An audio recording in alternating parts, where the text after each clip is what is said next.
Hello, and welcome back to Another Dead Pixel, a podcast about game, anime, other BS in between. I'm your host today, Joe, and with me is my partner, confidant, the guy who personally said he can take down a pack of wolves with his bare hands and went out to a park just recently just to prove it for a whole 2 weeks. Nick, how'd that wolf hunting go? Nick is my name. Yes, that's right. Another Dead Pixel, a podcast about game. Uh, yeah. I'm so fucking tired. So like, I just went. Yeah, I was on a vacation. Right after our last podcast, and was up to. I was in Yellowstone. I went to Yellowstone for a little over a week. And did I looked for wolves to punch? I didn't find any wolves to punch, unfortunately. I did find a bear or two. We saw two bears. Um, the first one was not in Yellowstone. It was in Teton National Park, and just saw him for like I just saw his back and got a picture of his back as he was kind of walking away, and then like the last day, I actually saw a young bear, probably about like 1 or 2 years old. It was small, but he was just eating grass by the road and pulled over. Got some pictures of him. But yeah, so I've been in Yellowstone. It's gorgeous, dude. Have you ever had a chance to go over there? No, I haven't actually. So that's yeah, that's that and a few. Actually, I haven't been to a lot of national parks. Surprisingly enough. So the only one I went to is one of the ones, the Great Sequoia. About 3 years ago, saw the general. I think General Sherman, giant redwood tree. But other than that, Oh, yeah, I've not gone to a lot of parks in the near memory. well, man, if you ever get a chance to go to Yellowstone, like whenever we were planning this trip, I was kind of like, yeah, they'll be Old Faithful, cool, and I'm sure I'll be bored like the rest of the time. But it's so beautiful there. It's just gorgeous. Everything is like the tippy top best you could imagine of Mother Nature to be. There's so many winding rivers and mountains that they go through, and it's nice and cool. There's mist in the morning. Um, there's all kinds of animals on the roads and stuff that are still alive. They're like walking around on the roads and blocking traffic. Um, geysers are all right, and then like all the hot springs and stuff are pretty cool too. But that stuff it can be kind of boring to me. There were a lot of families there. A lot of families, obviously. A lot of kids who are bored. I don't know when the right time, like, because I don't know when the right time to take kids is because they seem to be bored most of the time, and like teenagers are like definitely like really bored with it. So it's kind of a like a young adult sort of thing to like a young adult to like old adult kind of thing. But it's got me pretty much addicted. I'm looking at going to Zion National Park now, which is in Utah.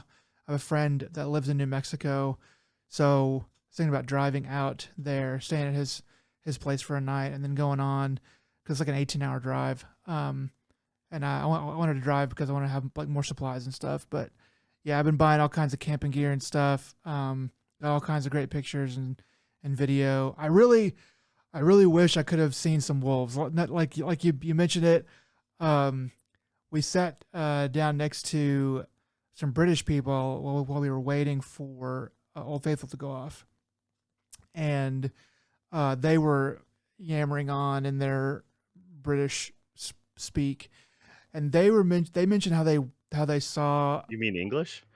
British. It's not English anymore, dude. We speak English. They speak British. Um, so they were yammering on about how they saw a pack of wolves kill and eat a bison. And I didn't. I should have engaged with them and been like, "Where did you see that?" And like, what? I can only assume that they saw it on like some kind of safari or something. That they went out with some they paid somebody to take them out deeper into the wilderness because I didn't really see anything really close to that. And I think I've heard that wolves don't really hang around people. So yeah, but I look like I want to go back. It's a beautiful place, and I can't wait to do some more national parks. But yeah, that's pretty much what I did with part of the last 2 weeks, and then worked. So yeah, that's it for me. What do you have going on? Same old, same old. A lot of family stuff. Just we had to rearrange the house, and that was a chore and a half. So we just rearranged some rooms and stuff like that. And uh, wood furniture is looks nice, but it is the most painstaking stuff to move, especially when they're like just solid. And you'll be amazed what two people and a dolly can move.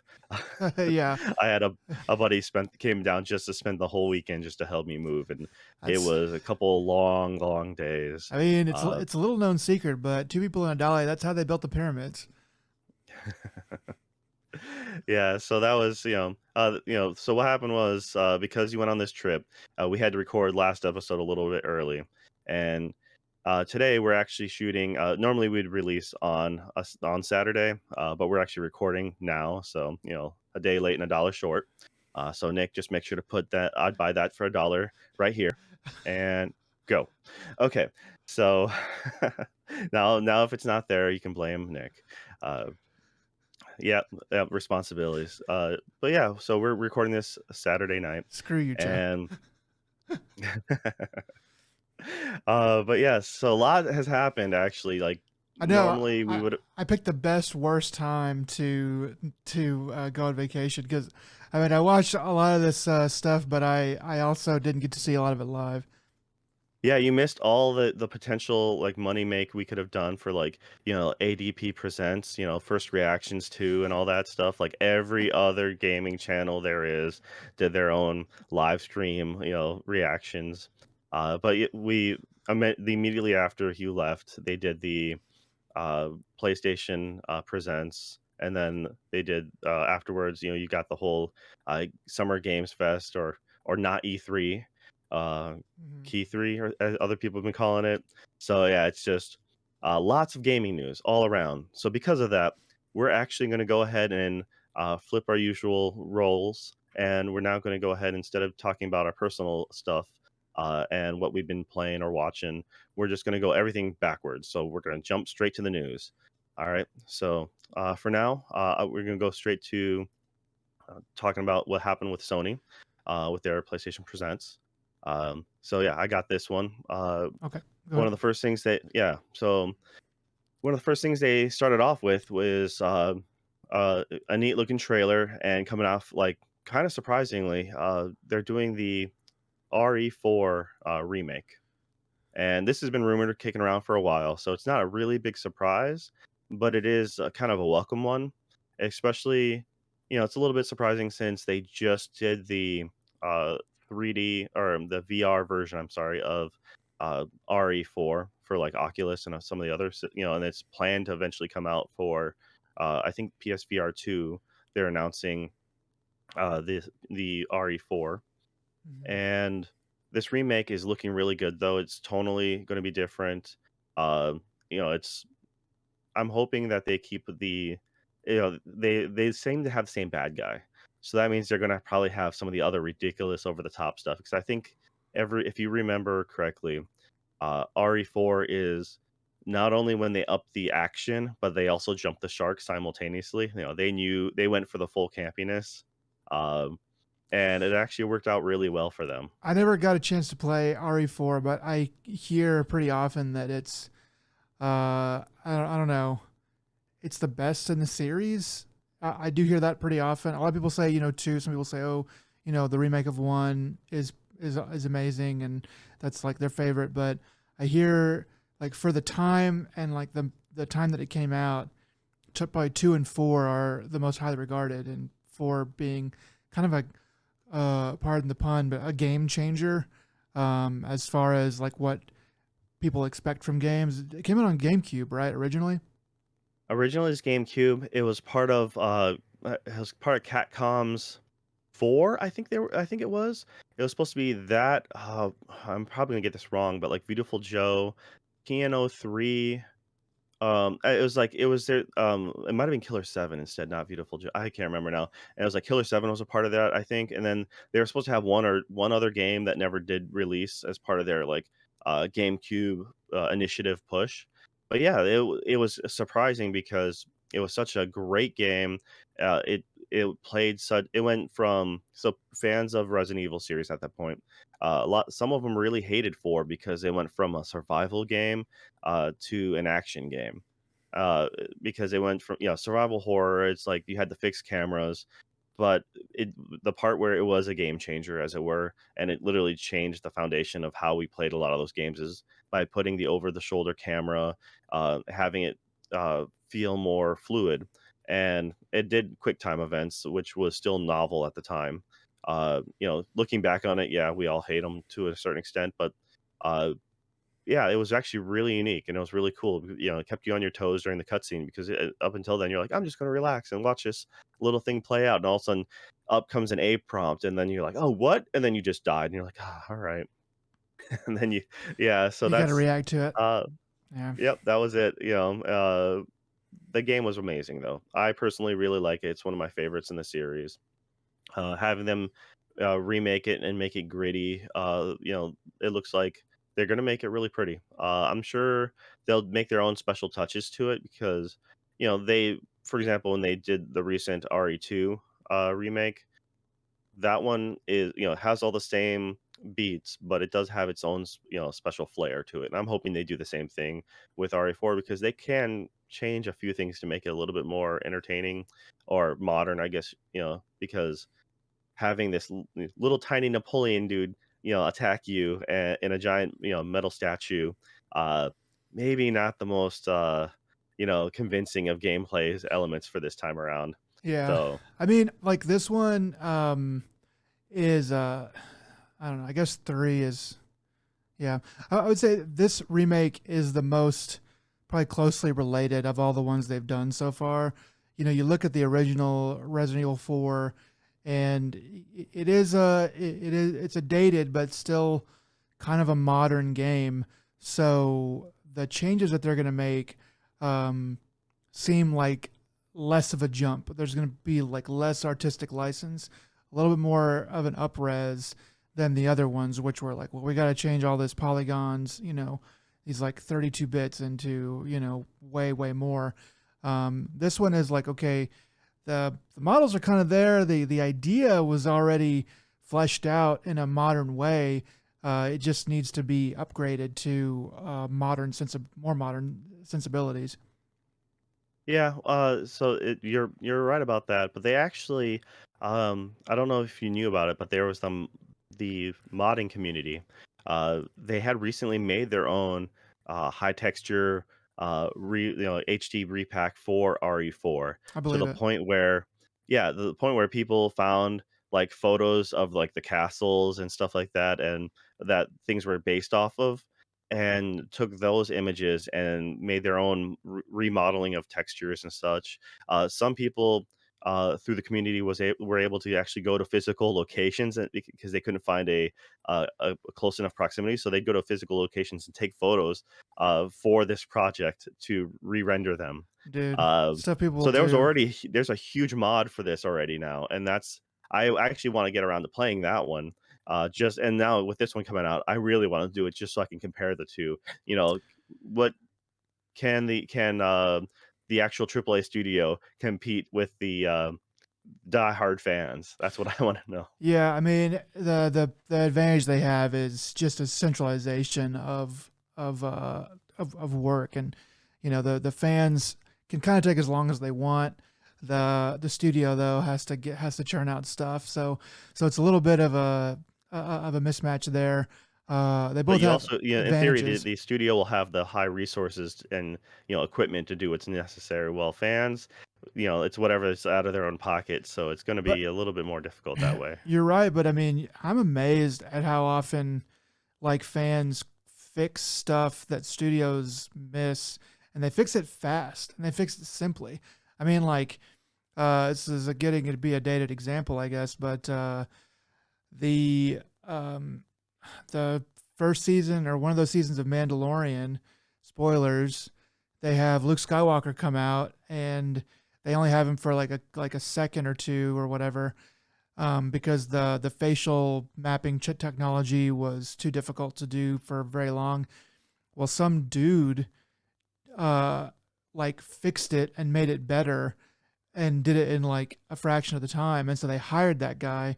I mean, like maybe he was an industry guy, but it's still just one dude, you know? Like it's still like a fan project. So there's definitely a lot of hope for fan projects when I see things like that. So yeah, like this game, I do want to go back and try to play RE4. I think I have it. I've never played it because I want to see how it plays, and then hopefully get a chance at getting the remake and see what they uh, changed and made better. Because I feel like that might be the best place. I don't know yet, but I feel like that might be the best place to improve is in the actual gameplay, because some of that stuff is kind of clunky from that era. Honestly, I still think it holds up pretty well. I think, like I said, they'll if they change how they tweak the story is where it's going to count for me. Um, it still holds. I recently played it maybe 4 years ago, and after I bought it on the PC and I hadn't played that version. Uh, I owned that game so many times. I bought it for the original GameCube. Then they came out with the PS2 version, and that one, if I remember correctly, that's when they added the Zoot suit and the Las Plagas extractor as a special like laser weapon. Okay. Um, they added, see, I'm trying to think now, and then they came out with the Wii version, which is actually pretty awesome, because that was, that reacted really well for aiming at least. At least I remember it being really well. I hadn't played it other than when I first bought it, and then I played the PC version just a handful of years ago. So that one I played all the way through to the end again, and I was like, the game is deceptively long. I forgot how long that game is. How long is it, But do you think? Like 20 hours or more? I don't think 20 hours, but it's just one of those things that you're like, "Oh, yeah, I made it to this thing," and the next stage opens up, and you're like, "Oh, now there's this whole new stretch of levels." And then you have this next scene where it's a whole new stretch of things. It's not as bad as the RE6, or 5, but like I said, when you look back, you're like, "Oh, okay, yeah, they totally went to more of a ridiculous storytelling when it came to 4, because it was campy." I mean, the whole point is you're saving the president's daughter. I mean, that is an 80s ass action movie line right there. So they kind of knew what they were getting into, and I think they played into it really well. It's hammy and cheesy in the right spots, but Dun dun also I dun dun remember, dun dun. The president's daughter. Dun dun dun yeah, dun dun dun has been taken. Dun dun dun dun dun dun. I'm gonna get her it's like back. one man, yeah. It's like who do they call? Leon S. Kennedy. But yeah, they end up doing. I remember Ashley, uh, being the most competent, sidekick or escort mission you ever had, because everyone at that time still hated escort missions. But at least you could be like, "Get in the box," and she gets in the box, and then you throw in her dumpster, and then you just murder everyone, and then she's like, "All right, get out of the dumpster." Um, yeah, it's Okay. stupid stuff. But it was for that time. I was like, "Hey, that's really clever. At least I don't have to literally babysit you the entire time. I can at least do a few things and not be such a pain in the butt." That is a good idea. Uh, but yeah, all right. And then afterwards, State of Play. The next big one they mentioned, if I remember correctly, was Street Fighter. They went more into Street Fighter 6. Uh, so Yeah. this one, So yeah, so it's go on. so I did see that we got a like a full trailer, a lot of CG, kind of movie stuff going on there, but it did show some fighting. It looks good. It looks. I'm not an expert in fighting games or anything like that. I don't even play them as much as I would like to, but it looks nice. It looks like they've taken it back to the streets, pun intended, because there's like tagging and like spray paint, and it's got a cool aesthetic. It's definitely akin to Street Fighter Five in a lot of the stuff, but they've sort of changed around a little bit of the look. Um, of Yeah, some of the so that's the big characters. difference is they went for the CG opposed to the ink art style that they've been doing for the last two Street Fighters.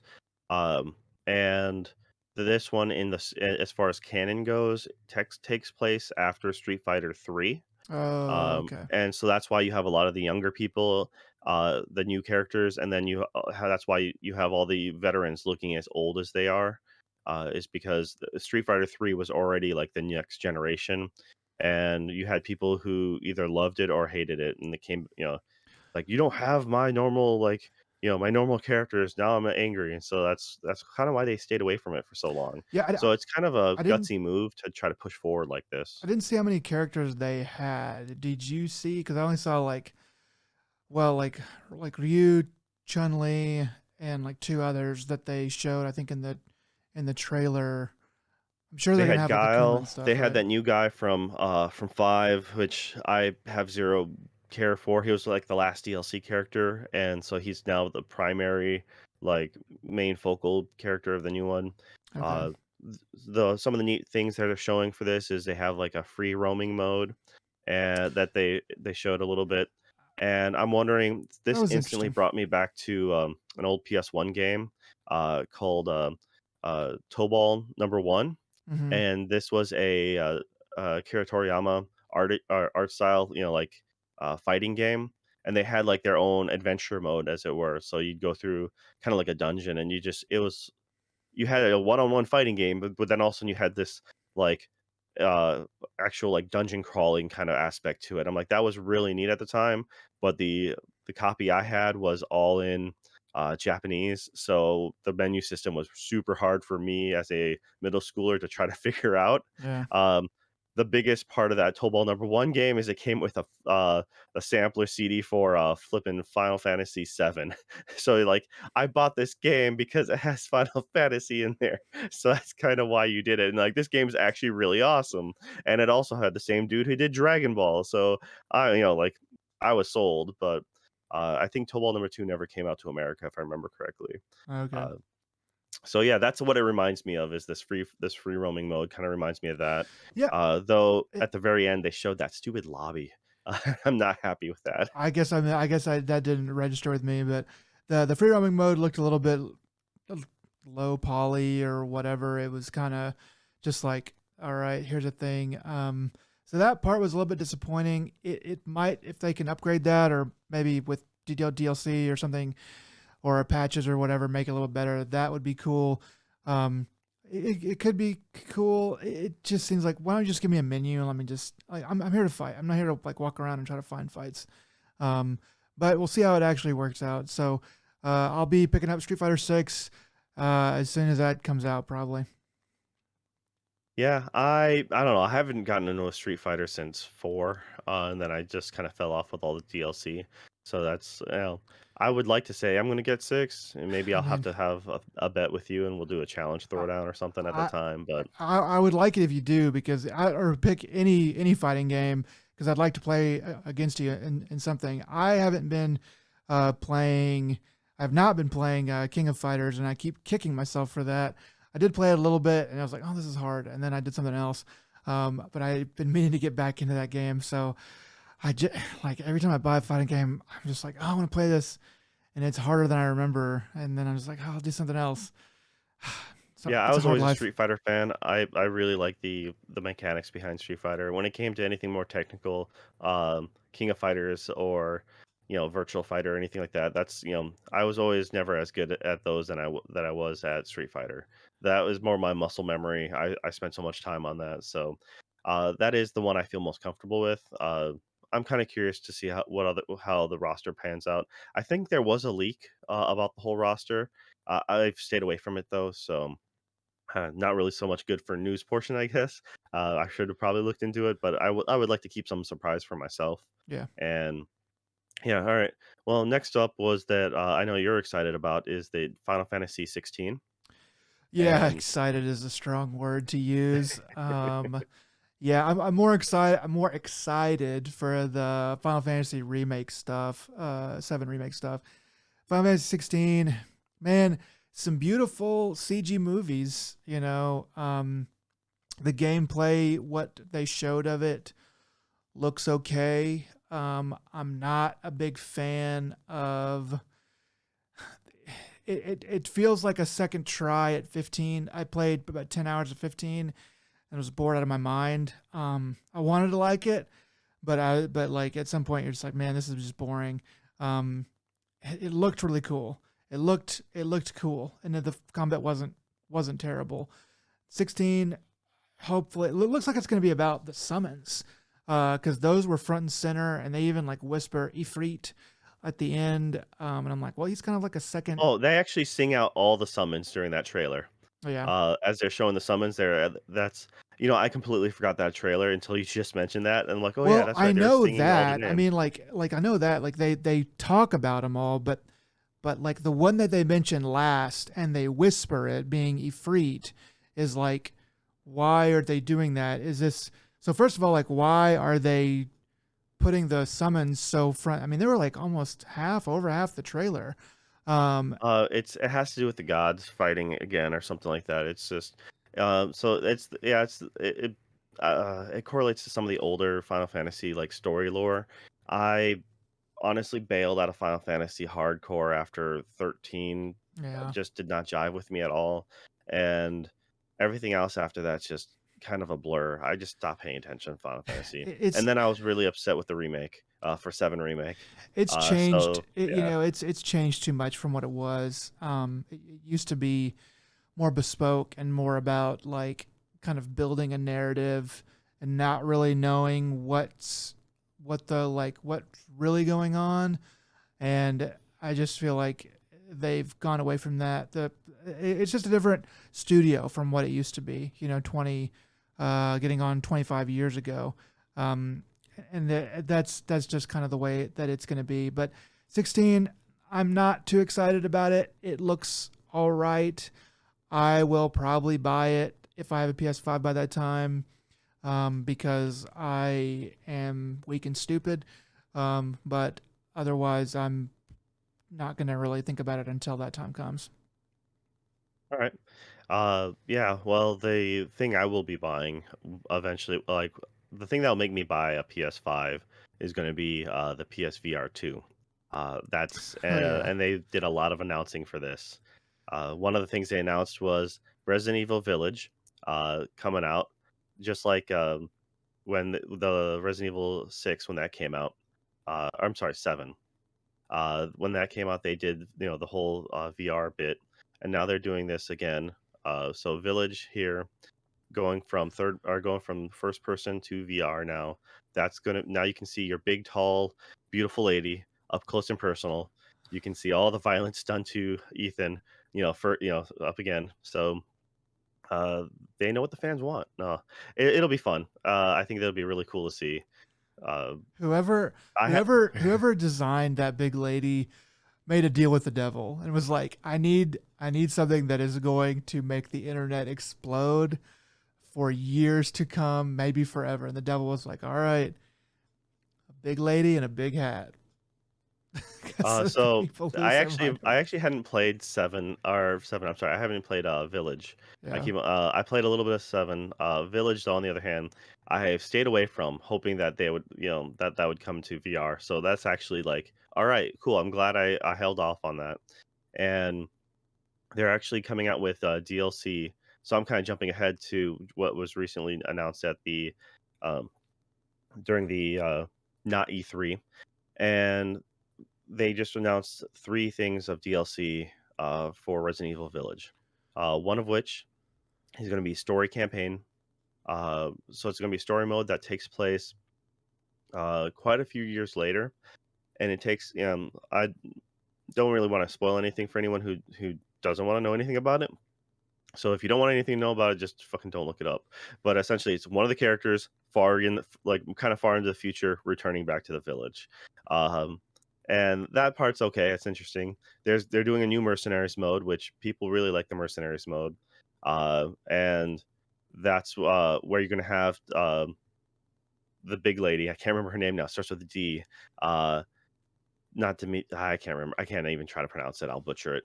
But they have her. They'll have uh, and one of the other bad guys as your playable mercenaries, including you have what's this Chris. Chris Redfield's going to be in it as well, and the third part of the DLC, which I found to be the most humorous part, is you're going to have a third person mode. So the game that's in first person is now going to be over the shoulder, and now you can see him get, Ethan get more violated in a different from afar. Yeah, I don't know how that's gonna work out. It looks, I mean, I guess they've probably done enough playtesting to know it can work and stuff like that. But People have it already seems done like, mods for it. That's the thing though. It's just yeah, like people can it'll do just play like a normal game, people can but do mods for anything they want, but they're not. But like they're doing it for free and they're not expecting to make any money. Like it can suck, as I'm saying. It can just totally fuck the game completely up. Um, but so for the studio to do it, they must have like looked at it and gone like, okay, this doesn't hurt the product too much, so maybe we can throw it out there. Or maybe maybe it adds to it, and gives it a different dimension that wasn't there before. yeah, I think it'd be interesting. It's funny because they went from a third person franchise and then that was what made uh 7 so unique is they're like, "Hey, we're going to go first person." And that kind of shook it up a little bit and now they're like, "Yeah, we're also now getting, pull back for this one and give you third." Other games like Grand Theft Auto, they went from a third person to a first person view. So it's interesting just to see them put in the effort to pull back the camera, Yeah, literally. yeah. So Um, you're talking earlier about PSVR two, and it's really good that it's coming out and that they're announcing stuff for it. I guess in reality, they're not supporting it as much as they supported Vita, but it feels like they're supporting it way more than they supported Vita. Like why do you think that, or do you feel that way, or and if so, like why do you think that is? Just perception? So I so PSVR I think did surprisingly well. It didn't it didn't change the foundation of everything, but I honestly think it had a good following. To be honest, it's the only time I actually ever buy games for my PlayStation is only VR games. Anything else, I'll generally if it's I'll either get from, like, a library or something like that, or, there's very seldomly a game that I'll buy. I think the last game I can remember buying other than, like, Horizon would be, I think it was Spider-Man, Yeah, the Marvel Spider-Man game. So, they have a few exclusives, but if it's anything multi-platform, if I can get it on the PC, I generally will. And so that because the PSVR games, are so easily accessible, uh I think, it's a lower cost of entry for me personally. I don't want to buy a Quest or Quest 2, yeah, especially since it's now the Meta Quest, and uh, I I personally would don't want to fund Facebook in any way. Though I might break down with whatever next generation. I'm hoping the next set of headsets.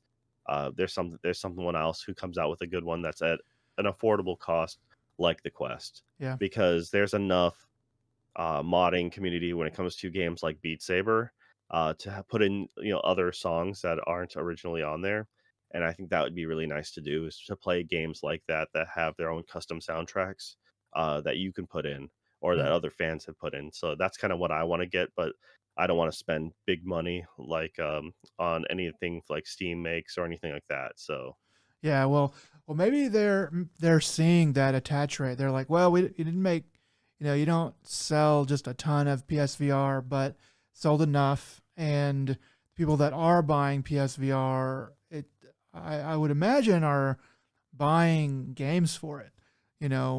Several games for it because like I got this VR and it's kind of cool, and I like to show people how it works, and I'm going to buy 3 or 4 games with it. That's a pretty good, even 2 or 3 games for a accessory like that is probably very encouraging to Sony. honestly, it felt like the PSVR one was more or less a last minute effort to blow out their old stock of Move controllers and shitty PlayStation cameras. Yeah, it kind of was. Yeah, And so to have them come out with a full-fledged, like, next generation for themselves, at least a VR step up, is exciting, especially since, they announced quite a few of these other games, like, they're making a sequel to, The Walking Dead, Saints and Sinners. So there's a lot of garbage Walking Dead games out there, Yep. but Saints and Sinners was actually a good one. Okay. And so that was really well received, and so it's honestly a lot of anyone who liked the first one will probably end up liking the second one and going out to buy it right away because why wouldn't they? No Man's Skies coming out yet again on another thing, but it'll look even more pretty and beautiful because Good. it's already available on VR now. So it's but it should look even better on PSVR too because the quality of that is going to be really good. Um, Yeah. they I, yeah, I so mean, like that's they like it sounds like they had, kind of making a joke. They had it was just an excuse to get rid of all these Move controllers, and PlayStation Eyes. But that was already sunk. That was already sunk cost. They couldn't really do anything about that. So it was kind of a good proof of concept. Like we can kind of do this, and it's not too expensive. Um, and if it catches, it catches. If it doesn't, well, we had already lost the money before we even did this anyway. So let's give it a try. And I guess PSVR 2 being here in the first place is a testament that it actually kind of worked.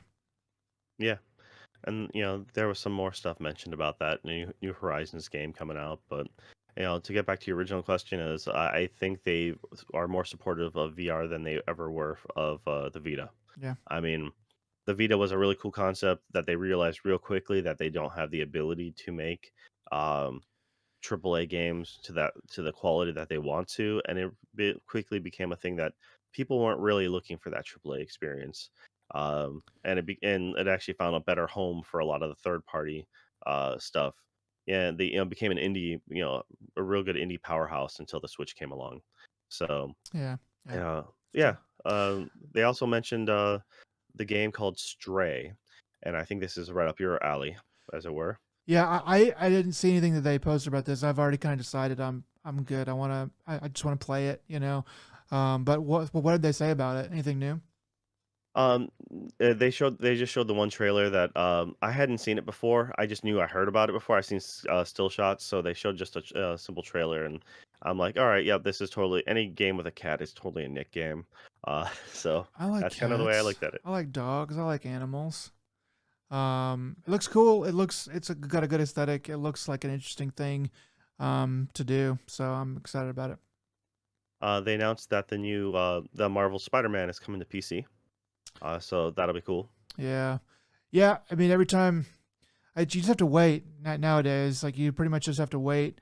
Anything that's not super, in-house Sony, you're probably going to get eventually on a PC. It seems like so that's cool. Well, they just opened they just opened that up, right? Because now Horizon and stuff, everything that would have been 100%, never seen in the PC space is now going that way, Yeah. which is cool. I don't mind that at all. They showed a really cool visually aesthetic one called Roller Drome. Did you get to see this one at all? Roller drone. No, I did not. Roller Drome, yeah. So it's essentially it's all cell shaded. It reminded me when I first looked at it of the video game 13, which was all comic book art style. But this is straight up the premise of an 80s action movie. Essentially, you got person on roller skates going through doing all these mad tricks in an arena, just murdering a bunch of fools. It is the very just you go watch this trailer. It is amazing. Okay. Even the post, even the cover photo, like straight up a movie poster. Um, everything that presented, I'm like, yeah, all right, I'm really down for this. This is gonna be cool. Uh, Awesome. yeah, that has some potential, I think, in the long run. And then they ended up mentioning the not Dead Space. So Oh yeah, the Callisto Protocol, that's right. and that one is Dead Space but with prisoners. So Yeah, I mean it definitely. Watching the trailer recently, a couple days ago, is the first time I've seen anything about it. I've been hearing about it, but I didn't watch anything until now. Um, it looks exactly like Dead Space, but it still looks really good in all the ways that Dead Space, was really cool. What little I played of it, it feels, it looks like it's going to feel exactly like that. There is a Dead Space revitalization coming from EA. We did hear about a while ago. I don't know how close that is. Probably 24 or maybe longer. I don't know, but yeah, this is a good holdover, and it might kind of steal their lunch a little bit because it definitely looks super spooky and very violent and scary in a lot of ways that are reminiscent of that old Dead Space game. Oh yeah, no, it's done by quite a few people who originally worked on it, Dead Space. So you can see the heritage there, and yeah, it's totally great, survival horror like concept. Yeah, it looks like But it's yeah, in that like I think like Unreal Engine 4 because the lighting in it is different. You know, there's things in it that are super realistic looking, and it's a slow game, so they're probably able to do a lot more with the polygons flying around there to make them make you like really appreciate it. yeah, it's so that's going to be a good one. I forget when that's coming out though, if they have a slated date for that. Uh, I don't remember either. all right, then all right. So then Sony also mentioned Seasons, a letter to the future. And that one has it's a really pretty art style. It seems like it'd be more of a, an experience or like an artsy game as it were. Yeah. Though I think it looks really nice and I think it'll be wonderful. But I honestly don't have much to go off of other than just little I saw of it. Okay. So, then they're bringing out Tunic. Uh Tunic's coming to PlayStation. Good. Everyone should play Tunic. Tunic's a good game. Yep, exactly. And then there's going to be one that made me go, I kind of want to play anime games now. And it's um I think it's pronounced Eternite or Eternites, and it's essentially some like weird ass anime game. It's like action adventure dating sim. And so it's like, Okay. okay, there's actually been quite a few anime games announced during even the Summer Games Fest, where it's like, I I really I used to be all about any game with anime in it as a kid, and then anime games started coming out being complete garbage, and so I'm like, yeah, no, I'm staying away from all that. And now somehow, like my brain has come full circle. It's like maybe I want to start playing them again, and then all I need to do is probably play a few minutes and be like, I'm done. But we'll Yeah, see. I think they're getting back to being decent now, but I have a hard time believing that an anime game will ever be really great. I could be wrong, but they're kind of they are sort of cash grabby. They're doing a better job with them, I will say. So maybe it will turn out to Scarlet, be good. I'm kicking myself for not playing enough Scarlet Nexus. I only played a little bit at the beginning, and I just never got around to having enough time for that. And I didn't even get to finish the anime. I made it like halfway through the anime, and I haven't even finished that. So Yeah. yeah. All right. Now you did a quick summary of what you thought was good for the Summer's Games Fest. So Well, what do you got? good is not the right word. But Important. important to the conversation. Starfield. There's 15 minutes of gameplay that 15 minutes ish. It's kind of him talking. Forget the guy who's the boss at Bethesda. Anyway, that Oh, but that is it Peter? Or no, the guy who's on stage was Peter something, right? could be. Hein? Whatever. I guess we'll look it up later. Anyway, that guy, the one you know, the one you've always seen in all the no clip videos and stuff. He was talking, and then they show gameplay. I mean, I'm watching this, and I'm like, man, this looks like a really nice version of Fallout 4, in space with plus No Man's Sky. When they started digging with the laser, I was like, oh shit, this is gonna suck. Um, so I didn't. I mean, I expect nothing less from Bethesda because, gosh, they just never really learn. It's just. I mean, there's a big meme going around. Somebody made a pretty good. I guess you'd call it a. I don't know, like a game poster, and they titled it No Man's Skyrim. It's pretty much that as far as I can tell. I'm totally unexcited about it. It could be good. I mean, if they did one thing, if they kept everything the same as like the Fallouts or whatever, and they just fixed the bugs, which I know they're not going to. I'm sure the game is going to be riddled with all kinds of shit. If they just fix the bugs and they've up-res it a little bit, it'll probably be good. It'll probably be like a net positive for the gaming world. But from what I saw, it just looked like a little bit upgraded Fallout 4.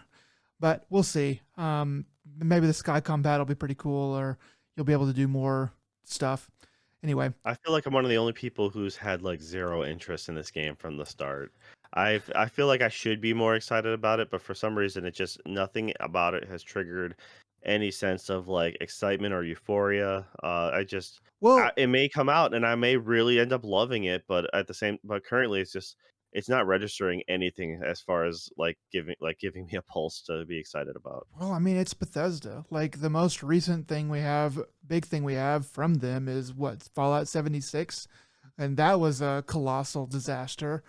And went from bad to worse, and the nylon bags that were supposed to be canvas, that was a travesty. There's all kinds of stuff. So they have, they've already lost everything. They've already lost the public's trust. So we'll just see how this goes. But yeah, I'm not particularly excited. I'm sure it'll sell gangbusters because they always do. Because it's a lot of content. I'm sure people will really like that. But we'll see. The next thing that's on the list is Diablo 4. Uh, they showed a big long trailer and it looks good. It's a very good looking Diablo. It's in that old kind of, I don't know, the old games for the time were trying to be realistic. I know they look pretty ridiculous now, but I remember seeing Diablo 2 back in the day and thinking, wow, this looks like real life or whatever, just isometric. So they've gone back to that style then more than like I guess the cartoonishness of Diablo 3. It looks really good. It looks like there's going to be a lot to do. The environments look handcrafted. It looks pretty cool. The only thing that I noticed toward the end of the trailer was that they didn't show any of the UI, which made the game look, pretty and actiony. But I was like, what is the UI going to be like? Is it going to be cluttered? Is it going to be really smooth? Did they somehow remove it completely, or does it fade out of the background? I don't know, but the game itself looks like a return to form, a return to violence, and like death and cult and necromancy and stuff. So it might be cool, but it's Blizzard, so it also might not. Um, Yeah, I stopped playing 3. I had that a number of times, played through, the first handful of levels on the PlayStation. It was the console adaptation for it was really solid. It was fun, but there was no story. It was just there was very little dialogue that was worth a note. So it really was you were playing for loot that you didn't care about, or at least personally I didn't care about, and it was like take it or leave it. Some people hate Borderlands, but at least Borderlands had a somewhat of a story, and they have their version of humor. Uh, Diablo 3 didn't have anything. By the time I made it to the desert, which was like the third map or something, I was just like, every time I made it there, we'd fall off. And then I'd pick it up and play it again and just get there. And it's just like, you know what? I think it was like Torchlight had come out and it looked better, it felt better to play, or Torchlight 2, I think. And so we'd play that, and it had just the same amount of story, it didn't have any story. yeah. But at least it looked better and played better. Well, from what they were saying in the trailer for Diablo 4, they have tried to do a lot more with the story. Apparently, I didn't really realize that because I didn't play Diablo 3, but they did mention, by the end of the game, you're like the story is going to change into something that you didn't, blah blah expect, whatever. So I didn't realize until you're just telling me this stuff about Diablo 3. That must have been a common complaint because I felt like addressing it in the trailer for 4. So hopefully it will be a big return to a story driven game um, with, some PvP and co op elements and stuff, loot and all that. But, the story to me has really for me, story has to drive a game. It's really second only to gameplay, and it's not a distant second to me in a lot of ways. So, well, hopefully that'll be good because it looks good, and I look forward to playing it, especially if it should come out straight on PC. It looks like a PC-ass game. I'll say that it looks like a PC-ass PC game. Um, so going on, we've already talked about some of these others that I had on here: Callisto Protocol, Final Fantasy 16, and Resident Evil 4, Street Fighter. So next up is Marvel's Midnight Suns, and I didn't realize why this game was important. I had heard about it a while ago, but I forgot it. This is a new game coming out from Firaxis, which is the guys that make XCOM. So it's going to be an XCOM game, but with Marvel characters.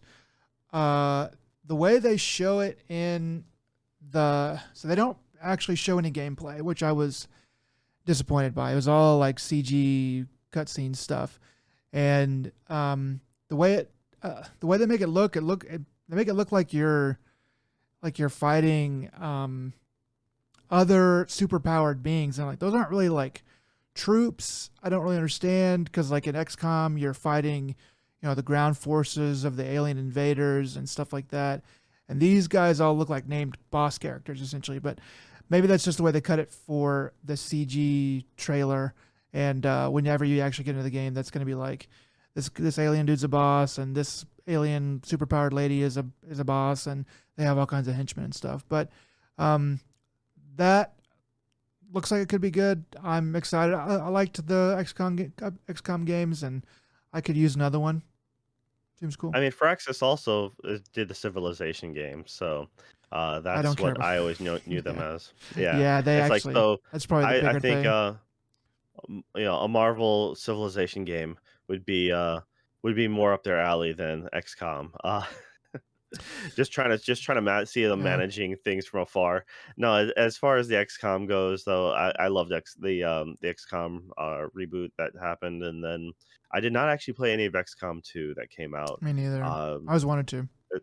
yeah, it's I got it free eventually from something, either like, I know I have it downloaded somewhere, but I was just like, I never finished the first one. I had gotten so close, and I think I was just trying at the time, I was really badly, like, trophy hunting, and so I had to delay the final level or whatever because I was trying to wait for a special ship to come down and encounter. Finally got to it, was making my way through it, and it was just kicking my ass, and so I was just like that. I'm like, I'm save scumming for this for sure.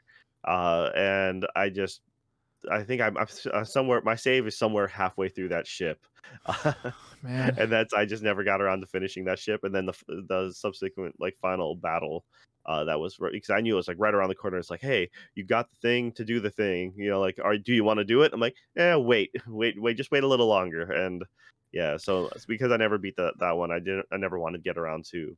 Um, yeah, my brain is like, I don't want to play the second without finishing the first. Yeah, So I got really far in XCOM 1. At least I thought I did, and I dropped off of it. But I think Giant Bomb did a whole thing on it, and I popped in when they were like they did like so many episodes of that I was like, how many?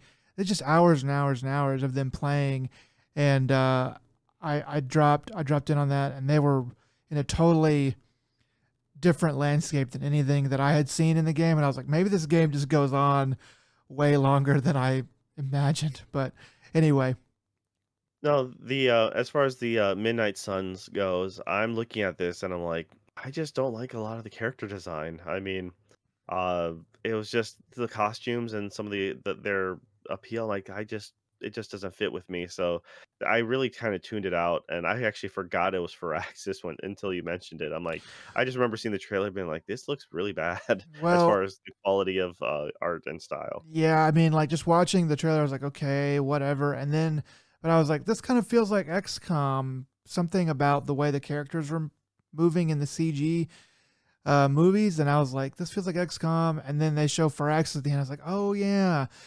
That's the only reason I mentioned it, because it is a Firaxis game, and I want to keep an eye on it. Um, so the next thing is there was another trailer they showed, almost all CG. Looked like it had a pretty good storyline to it. Aliens Dark Descent. So it's specifically aliens and not like alien. But it is in that universe, and it seems to be about space marines going around trying to kill these aliens. They only show like This trailer was great. Yo, this trailer was like it showed you nothing, and you're like, "Oh, okay, so you're just gonna show us a bunch of CG stuff, right? Okay." And at the very end, they just drop like like two 5 clips seconds of gameplay. of gameplay, like two like half-second clips of gameplay. But from those half-second clips of gameplay, I could tell that it's an isometric, looks almost like a twin stick shooter sort of. Oh, totally a twin stick shooter. Yeah, Of that nature. It's so but yeah, it's it does look, dark and gritty. From what I could tell, it does look like a little bit of a, okay, we're gonna go down this path. A twin stick shooter is a good place for aliens. I think it doesn't take out that much to make that kind of game look really good and play the way it's supposed to. The Aliens franchise has taken a beating with a lot of their games over the past couple years. So it'll be a good foray into that. I hope that it ends up being a good story and good gameplay game overall. yeah, that one, like I said, it was just I think everyone, anyone who saw that saw the last little bit and the light bulb went off and like, oh, and it's like that's actually pretty good. So that's Looks a good like fit for it. you see that, I was like, this is gonna be like some FPS thing, right? But even when they just had like, what is it, Fire Team Elite or the Yeah, yeah, the 4v1 or something like that. I thought I actually never actually played it, so yeah, I stopped playing Aliens games because they're so bad. I heard that was bad, and then I heard it was really good. And it's kind of a weird thing, but yeah, like this could be good. This could be good, and it looks like it might actually not even be $60. It might be like a $40 game. And if that were the case, and it was still good, that would be great. So, moving on, there's a couple more games here. One of them. So there's a trailer for a game called Routine, and it looks like a post-apocalypse, um, first-person kind of wandering around in a futuristic city. Um, and there's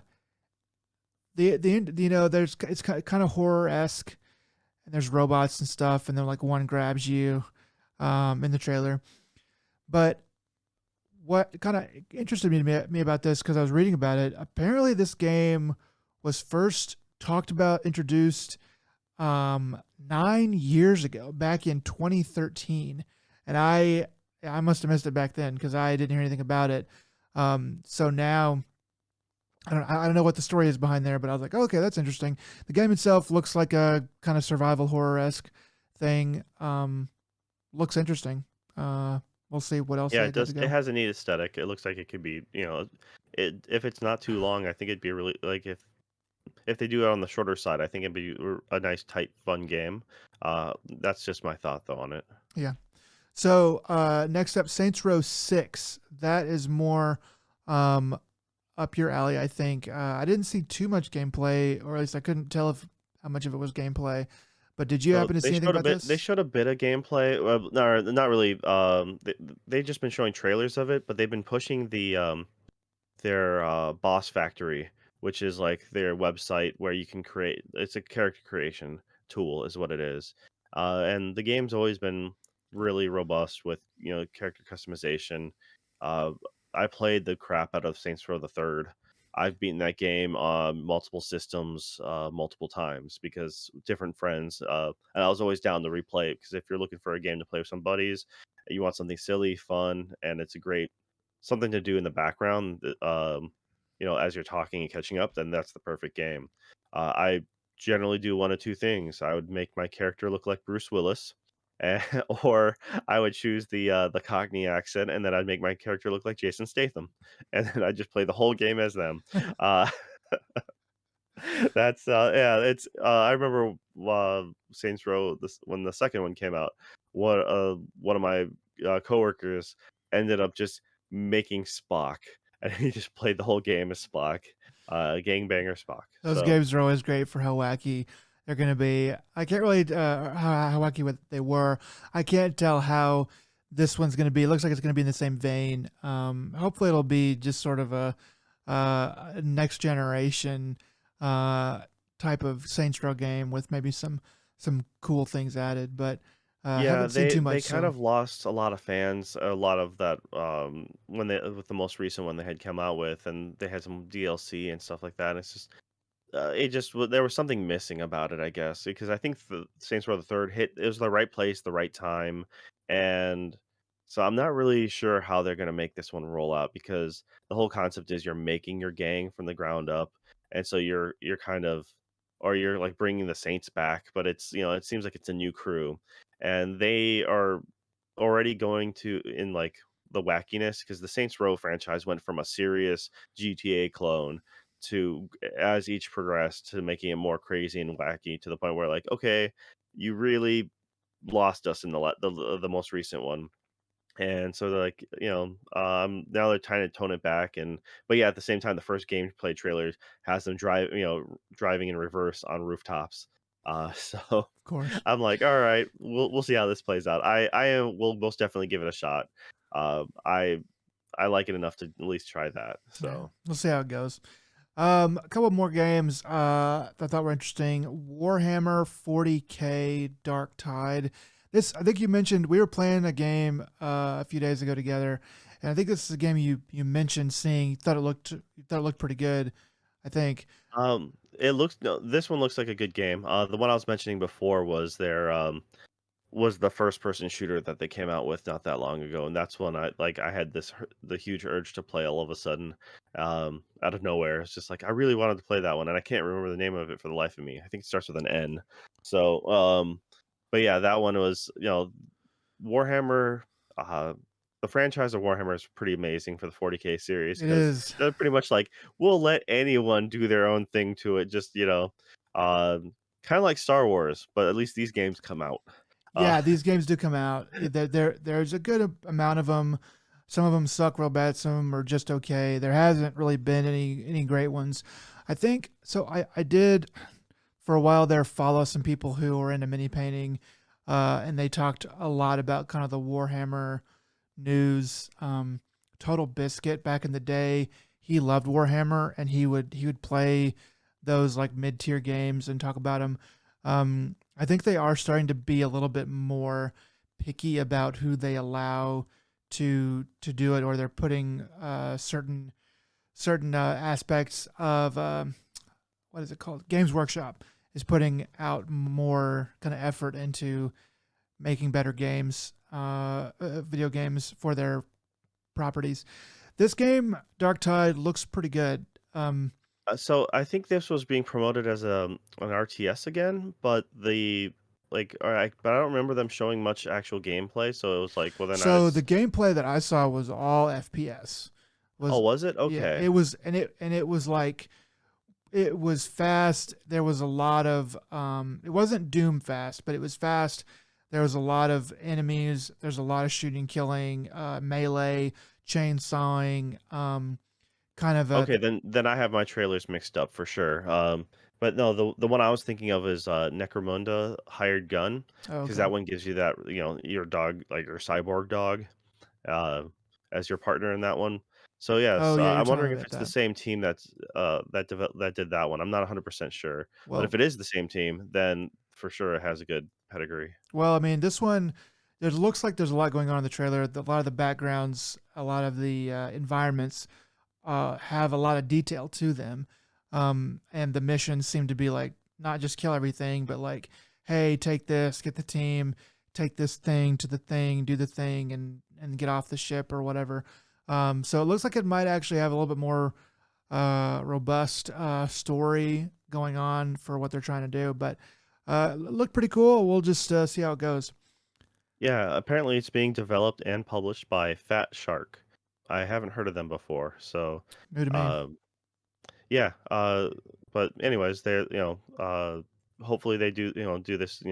It should be fun. I think Warhammer 40K is probably the one of the more interesting series. I prefer anything sci-fi over high fantasy personally. So yeah, Yeah, the Warhammer 40K. I mean, kind of going off on a tangent here, but Warhammer 40K seems to have a much or a stronger, I would say much stronger, but well, yeah, much stronger following than their kind of regular Warhammer line. That is pretty popular, but Warhammer 40K has been since its inception been more popular and continues to be. I think that the lore for Warhammer 40K is also way more fleshed out than that of the regular Warhammer because it's just wild, dude. If you start reading, there's a guy I forget his name on YouTube. It starts with an L.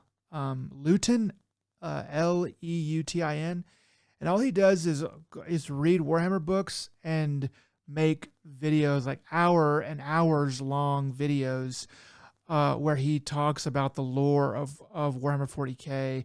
And it's really interesting. I mean, because he'll like say like this fits together like this, and this is why this is going on, and all that stuff.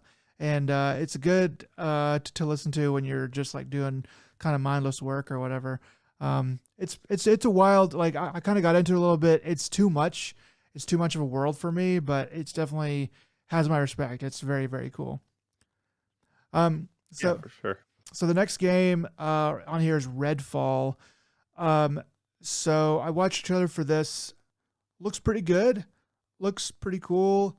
The worst thing I can say about it, which isn't all that bad, but the worst thing I can say about it is that it looks like a Back for Blood but vampires to me. And so kind of watching some of the gameplay, I was like, man, this just looks like a game that I've already played, but with vampires.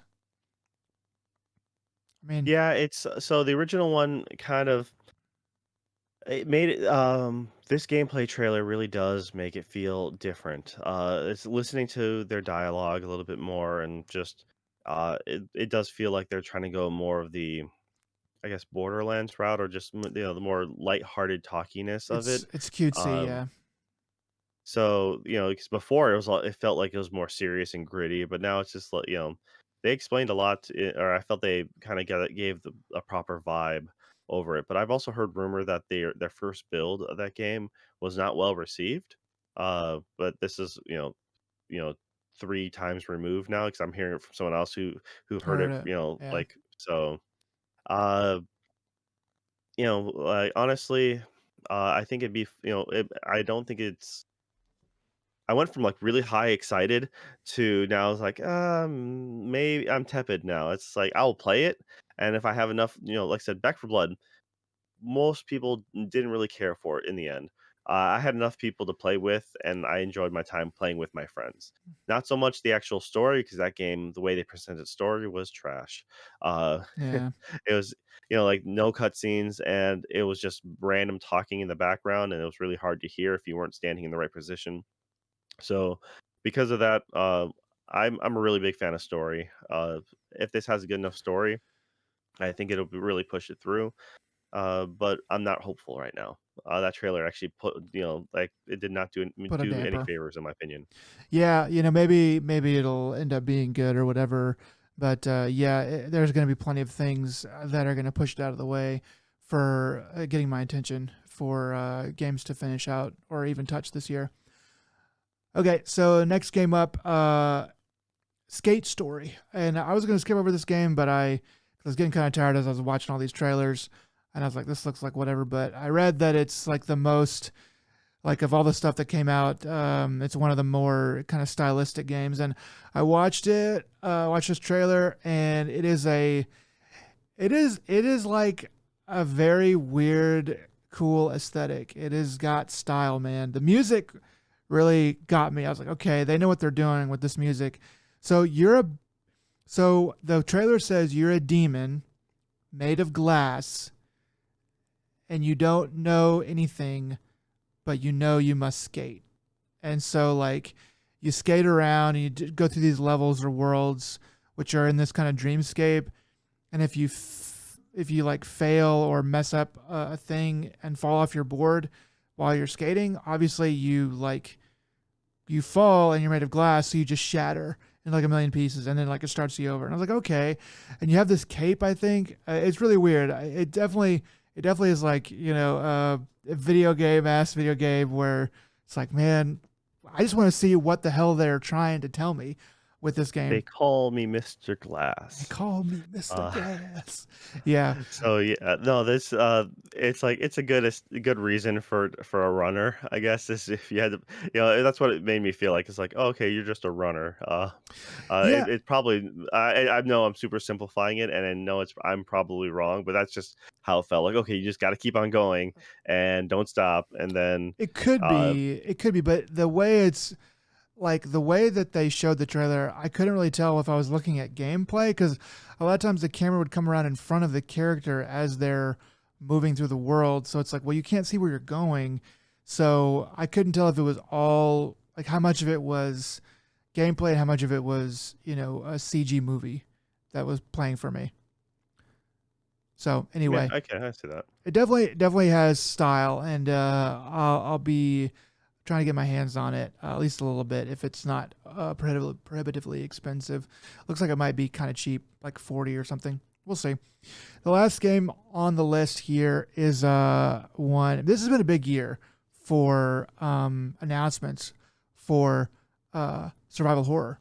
Like survival horror seems like it's making a big comeback because we're having announcements about Silent Hill, stuff like that, maybe coming back.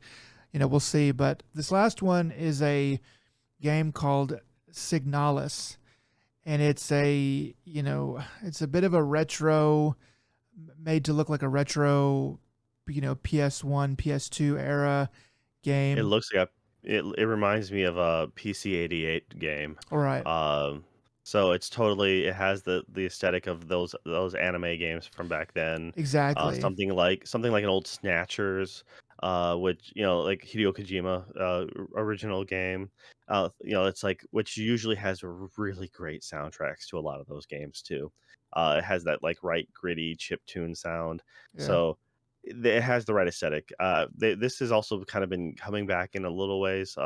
These style of games recently, and I'm okay with that.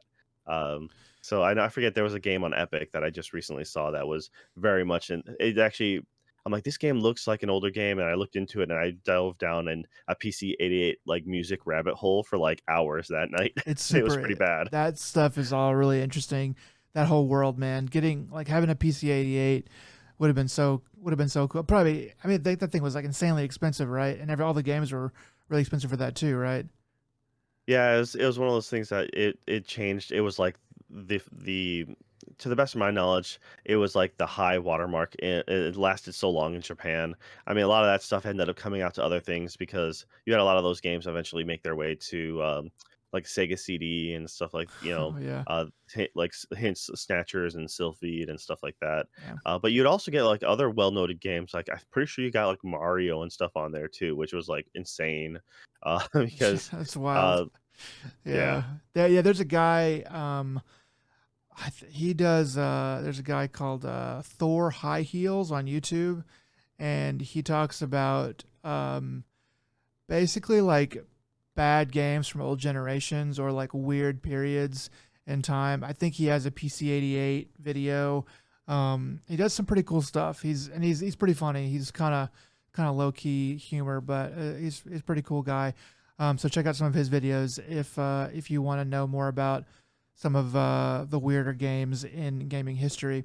But Signalis is of that vein. It is a kind of an anime style, but in the retro style as well.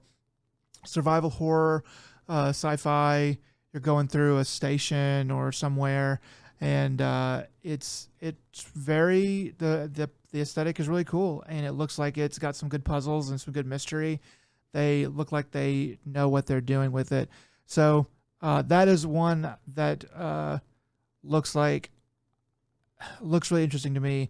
It's just unrealistic enough to where I might actually play it because survival horror is hard for me to get my hands take my head around. I always go like way too into the game and I'm just like, man, it just freaks me the crap out. So this is a little bit more separated from reality, unlike the newer games today. So I might be able to actually pick it up. So what we should do is, we'll either have during October, we'll either have you play a bunch of games and you can scream like a girl in front of everyone, get some good views, or you can just like watch over my shoulder, and then I'll play the game for you. And I'll just scream like a little girl anyway.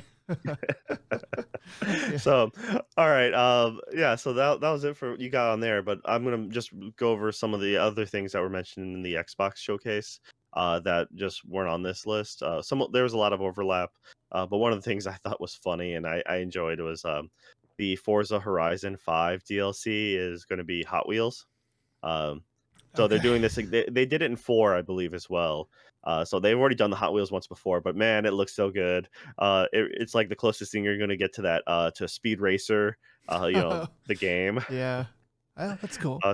So I genuinely like that Speed Racer movie that came out by the Wachowski siblings, and I a lot of Dude. people did not like that movie at all, but I thought they did such a good job of translating an old anime into a realistic or a live action setting. Anybody who hasn't seen that movie, you need to go watch it. Even if you end up hating it, you need to go watch it because that movie is like so it's hard to understand this or to realize this, but most movies they start you off, they might have start with that with a bang, but then they slow it down and they build it back up and it goes faster and faster, but it accelerates over time and they bring it back down and they do it over and over again. Speed Racer just starts at 100 and it never stops. It never slows down. It never changes. 30 minutes in that movie, I was like, this movie's got to be like three-quarters of the way over. It's got to be nearly over. And I looked at the timer and I was like, I've been watching this for 30 minutes. That's insane. And it's like, it's over 2 hours, isn't it? I really don't think it was that long, but Dude, it could be. it feels It's really long. And the I've seen it CG, quite a few times. dude, the backgrounds that they do, the green, like the The humans are, speed lines, they literally do speed lines. As the action scenes happen, you're seeing swishy lines behind them like you would in an anime panel or, a manga panel. So it's the best it's the best transition from, like, anime to movies since, like or the only other one that does it really well like that would be, like, Scott Pilgrim, dude, you know? the when they're walking around outside, there's like green grass and there's blue sky. But the green grass is like neon, like fry your brains green. And the blue sky is like hitting, you know, going to blue in MS Paint and just like doing the whole top of the screen green or blue. And it's just like, holy shit, it's so hard to look at. That movie They is translated it so amazing. good from an original concept, like, it's like, what if you made the Jetsons, and then made it, like, real and everything, like, that picturesque, perfect neighborhood, the it's like, the future of tomorrow, kind of, yeah, aesthetic. That movie has John Goodman and Susan Sarandon in it, as well as Matt from Lost, Matthew Matthew Shepard or whatever. I don't. Anyway, um, wow, that movie, it hurts my eyes just thinking about that movie.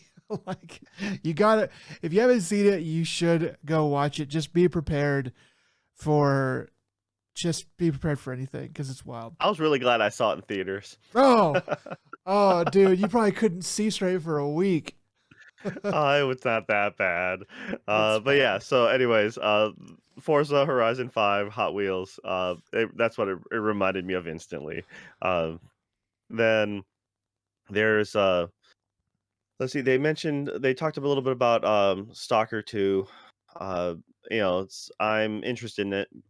It's I really like the original Stalker. I don't remember playing much of the DLC, uh, but then they mentioned some other neat games coming out. One of which is um, the history of or the era history of Untold something or other. I can't remember now. It's a city builder essentially is what it is. And Obsidian, they talked about a couple of their stuff. The big one from Obsidian, which I'm actually really excited about, is Pentiment, Pentiment, and yeah. that one is it's a swing, that's for sure. It's like they're swinging for the fences. It's just a really out of nowhere, you're not expecting it, and it has a unique art style. It's like a detective a medieval detective game. Uh, But it's look done in that like medieval style, 2D painting before they really understood like perspective and stuff. The kind of stuff that they would draw in the margins of really ornate Bibles and different books. It's in that style, and it's really or cool. like Monty Python. Monty Python. That's also another way to say it. I didn't know they did that really, but Well, yeah, it's when they have those when they have just their bits of like, in Holy Grail or something, they show something like animated. It seems very like jarring because yeah, it's not really animated properly. yeah. That But it the looks game interesting. game does look cool. It didn't catch me at first, but you were like, "Hey, look at this trailer," and I was like, "Ah." So I watched it again. And I was like, "Okay, yeah, this could be a pretty cool game." Definitely, you're right though. Definitely a swing and a hit out to left field. So see how it goes. And one that I'm excited about is probably the last thing I'm gonna mention here is just Microsoft Flight Simulator. They're gonna have DLC that lets you go into like low orbit. You get to be in a space shuttle. That's pretty So cool. I am excited about that because I don't think the ceiling was that high, but I'm wondering if it's just they're gonna load up a special scenario just like once you have that shuttle. Um, but no, it's just neat, and I don't know, it's the game it looks amazing anyways, and it's a lot of fun. So personally, if you just want a game that's really chill, I always that's one to fire up. And yeah, so that's all they mentioned a bunch of stuff that we've already talked about from other showcases and stuff like that before too. So, um, but yeah, uh, there's been a lot of games coming out, and you picked the wrong time to go on vacation, son. I know. I know, but hopefully I won't go on vacation around this time next year. But yeah, All right. Well, we're gonna take a little break here, and then when we get back, we'll talk a little bit about what we played and what we've watched. okay, sounds good. And we're back. All right. So we got here. Like I said, we're going backwards today. So now we're going to talk about the games that we've been playing. All right. Uh, we just recently, the other day, got to play with a group of friends, and we ended up trying out that new Teenage Mutant Ninja Turtles game. How'd you like that, Joe? Uh, I actually liked it better than I expected. The sprites, when I originally saw the trailers, it uh, it really made me feel like or look like I was playing a GBA game, and I kind of felt like I was playing one as well. Uh, But yeah, so the Shredder's Revenge got a lot of hype behind it. They are printing a vinyl press of the soundtrack. I'm pretty sure I remember reading Ghostface Killer is doing a song to it. Uh, the theme song itself was I remember they announced that one a long time ago, and that was nothing impressive. It wasn't a bad rendition of the theme song, but it wasn't like anything good. Right. But like as I played the game, I was like, the music here is not really that memorable. Like I remember the old Turtles games, or at least some of them having really good soundtracks, or at least one or two good songs. But I'm like they're just kind of meh. Yeah, so this is Ninja Turtles games in the vein of those Super Nintendo Ninja Turtles games, as far as I remember. What was the big one back then? Do you remember? Well, Turtles in Time was the second one. Turtles 3, I think Turtles 2 was also like the side-scrolling beat 'em up. The only one that was different was the first Turtles game, which was a nightmare and a half shell. But Yeah, all right. but Turtles in Time, that's like the one that everybody remembers, right? That's like The first arcade game, was the one that I think everyone remembers. Turtles in Time was the second one. That was Okay. for the Super Nintendo. Yeah, Uh, that's what I'm but thinking the of. original okay, so yeah, the original arcade game was came out on, NES as well. That's the one I played a lot. Yeah. Um, So, where you could beat the whole game, walk off to the left of the stage, and the game just locks up, and you never finish the game, well, and all your quarters were for nothing. well, that's it's your own fault. You should have known that. But yeah, so this is a game in that vein. They're trying to make that. We played with there are four of us. We almost had five, but forces conspired against us. You can play as many as six um, in the game, and the main characters are obviously the four turtles, um, Splinter, April O'Neil, and that there's a seventh one that is the Casey hot. Jones. Yeah, yeah. So he is one you have to unlock. We didn't get far enough to unlock him. We only played like what for 6, 7 missions, something like that. Yeah, we played for a little over an hour, and we made our way, I'd say, like, a third through the game. So, Yeah, because like, what do we say, 16 yeah, 16 or so, levels? and we made it to about 6 in or something like that, so it was pretty decent, actually, how much of the game is left, but at the same time, we did meet our fair share of bugs in the game. Like for Mm, some of us, uh, so the host who as they were controlling us on the overworld screen, some of us were not like on the right stage select. So I'm like, wait, why are you on this stage? And like, I'm not. I'm on the correct one. I'm like, yeah, I'm not. And then other people are like, oh yeah, here's the stats or something. For the items we missed. And I'm like, what are you talking about? So yeah. it was We pretty buggy uh, at we times. were playing it day one. You know, we played it on Thursday. Did come out on Thursday, so that was pretty cool. We were able to get that together.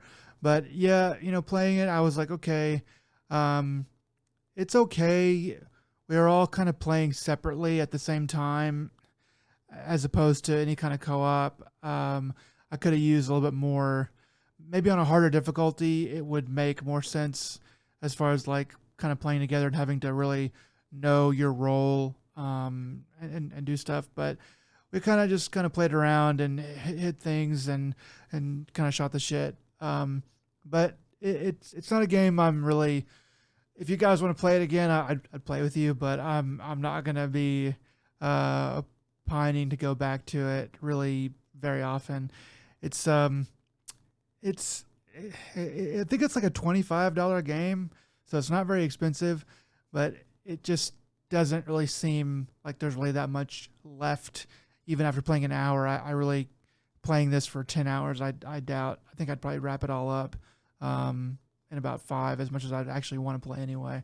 Um, so it's definitely it's a nice attempt, but once again, a good Game Pass game, as in something that you probably wouldn't really want to spend a lot of money on.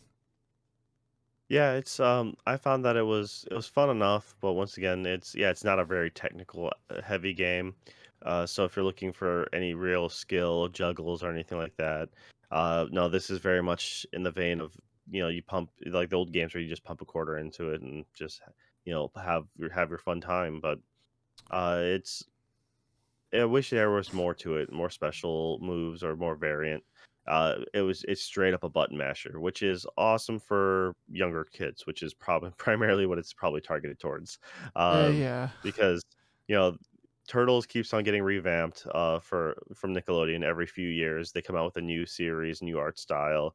One of the latest ones was just a hot garbage mess of like the turtles were so boxy and so flat looking it's like nightmare fuel, in my mm, mind. It's like if you took what's his face, the live action movies, Michael Bay. If you took the Michael Bay Turtles and then made them into a flat, one tone, cell shaded look, that's kind of what it reminded me of. yeah. So, Well, I did. but there has been really good remakes, mind you. So that's why I mean, and this game overall, it's passable. It's I would say it's a good game, but just nothing special. Probably the most interesting thing I found was playing it with my fight stick or my arcade stick. That was pretty cool. I wasn't sure how well it would work. The buttons are mapped a little bit weird though, so if I was gonna play it more, I'd probably go back and try to figure out exactly the mapping. but I was able to play it well enough, and um, I think it worked pretty good. I don't know if it would work better on a controller, but I definitely enjoyed. I don't know, moving in that game was kind of hard, so I'm kind of glad I had the big joystick to really move around with it. Moving left and right was okay. Moving up and down, I felt up and down on the screen, like basically north to south, was sort of tricky because you're always moving slowly north to south when it does have you do that. I had like almost no problem with that. I didn't even think twice about the speed of how slow you're moving north to south. Like usually, if what makes it or break for me for games if you can't run, and at least this has a dash, so you can hit Yeah. a button to dash forward, and that made a huge difference in my mind. It gives you a double jump, which was nice, or at least I played Splinter, so he had a double jump. So I'm not sure if everyone did. No, I did too. Um, Yeah. Okay, so it was just, the game was all right. I mean, unfortunately, it's not as technical as something like a Guacamelee or something like that, which is I'd rather play Yeah. because it's more in depth. But this is once again just if you wanted something that was like the old Turtles arcade game, uh, totally right fit for it. Yeah, So it would be cool if they did give you some kind of progression where it's like, well, you have your jump, but you don't have a double jump, and like, well, you can't like roll backward, and you have easy enemies and easy bosses until you can like gain those things. I think that would be a nice thing to add, but it is what it is. yeah, all right. What else have you been playing, man? So going on the trip that I did right before I went on it, at least as far as I remember, um, a phone game that I signed up for many years ago finally came out, and it was called Diablo Immortal. And I was like, okay, wow, so this is finally out. I don't really play phone games anymore. I kind of am morally opposed to them in some ways. But since I signed up for pre-registered for this game for free or whatever years ago, and it is I am going to be on the move. I'll give it a try. So I did play a little bit of it, probably about an hour, maybe two of it, just kind of sitting around in airports and stuff. Um, it's a good one of those. It's a good like like it's not idle, but you're not like you're hitting buttons and it's doing the thing kind of for you. There's a little bit of aiming, a little bit of targeting, managing cooldown, stuff like that. Not much of a story, though they have, well, I would say the story's not that great, but they did try to put it in, um, which for a phone game is pretty, is definitely something they don't often try to do. So, the graphics, character customization, and loot and stuff that you're constantly getting is pretty cool. Um, it's a good one of those, I would say, as far as, and I haven't played a ton of those kind of games, but I have played some, and it was all right. Kind of jumping back into the news a little bit, though, that was really something sort of interesting. But Eurogamer had that Diablo Immortal has the lowest Metacritic user score of any PC game ever. So on the phone, I guess it's getting whatever reviews, probably good or whatever. But on PC, it had a wait. Okay, on iOS is currently at the time of the writing of this had a zero point 0.5 out of 10, and then on PC it had a zero point 0.2. Part of that is due to people finding out that it costs $110,000 to fully upgrade a character in this game. So that probably made people pretty mad. But I mean, as far as the gameplay went, it didn't really paywall me. It started to, as far as I got, it started to put a lot of those like, hey, there's chests and stuff to buy and different currencies and stuff. And I was able to just ignore it and kind of play the game. So it'll let you play for a little while before I guess it starts to slow you down. I wish I could have gotten to play co-op because that seemed to be a big part of it. That might make it more interesting. But anyway, all in all, a good one of those if you're into those. Though then again, I don't know how it's gonna paywall you and stop you from having fun. So Well, Yeah, the PC version, the user score is now a whopping zero point 0.3, they're and coming back. uh, yeah, the actual Metacritic score is 60, and then the iPhone, iPad version is zero point 0.5 for user score, and it's a 69 Metacritic score. So Yeah. yeah, I, it, I think people on the iOS devices are just more thirsty for a good game. So therefore, that's the extra point two. I mean, No, I they can't say much about it because I hadn't looked into this all because I forgot about this game even existing. I mean, iOS gets all the games first. From what I know, they get all the if it's coming out for a phone, it's coming out for iOS first, and then when they make their money and they know they're not going to get robbed blind, they'll go to Android, let people start torrenting it for free.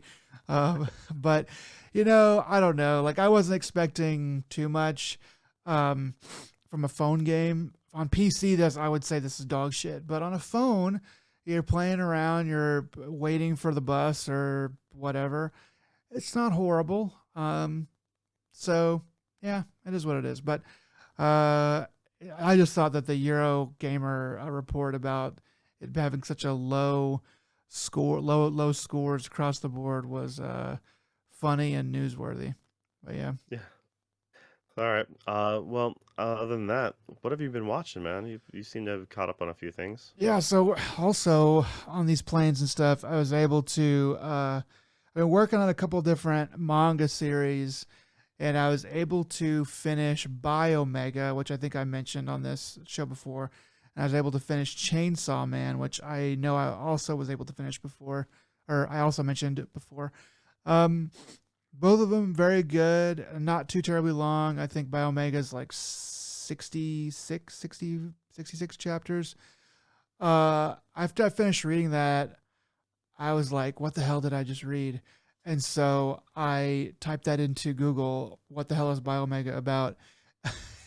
You did not mention Biomega because I would have made the connections instantly. Because looking this up, I'm like, oh, this is totally the guy who did Knights of Sidonia, Yeah. which I like and hate at the same time because the animation for that one is like high school slash my first animation project. It's like it's really badly drawn, like CG, but the story is actually not bad.